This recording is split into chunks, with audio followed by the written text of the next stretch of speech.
Rubio joins us now from Cleveland. Senator, good morning to you. Good morning. Good morning. I've been reading some of the reviews on your performance last night. I'll paraphrase and sum them up. People said, while you may not have broken out last night, you certainly answered in a positive way some questions about your electability. You happy with that review? Yeah, I mean, the reviews that matter are not the pundits. It's the people watching that have to make a decision at the ballot box. And obviously this is day one, or the first time that we're going to debate together. There'll be multiple other opportunities. This is a long campaign for the most important political office in the world. And so I was pleased with last night. I was honored to be a part of it. I'm looking forward to future ones. Let's talk about some of the headlines. In the debate, Donald Trump refused to rule out a third-party run. He says he's using it as leverage to make sure the party treats him well. Sounds like a bit of a threat to me. How does that impact the way you and other candidates take him on directly? Well, it doesn't impact it at all. And the truth is, I'm not running, and I say this all the time, I'm not running against any of the other people who are on that stage. I'm running for president.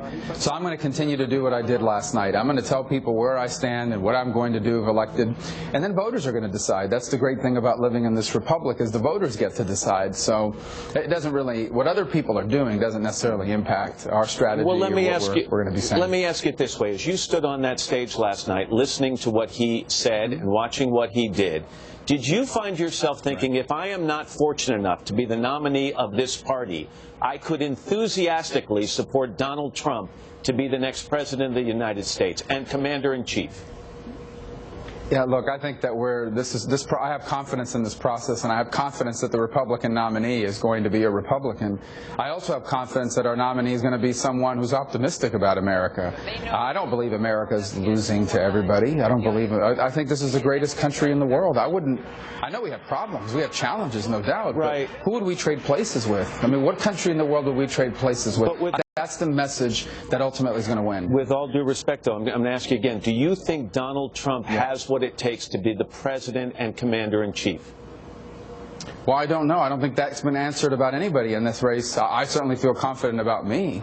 But that's why we have a campaign. That's why we're going to have multiple debates, and people are going to have to go out there and answer questions. And over the next few months, that's what this campaign is about, is determining and answering questions like that. None of us are owed the position by virtue of our fame or how much money we've raised. We have to go out and earn it by convincing people. And last night was part of that process, where voters get to see us answer tough questions, and from that make a decision about whether they're going to turn over the most important office in the world to one of us. Senator Marco Rubio. Senator, I appreciate your time this morning. Thank you very much. Good luck. Thank you, Matt. All right, so which candidates can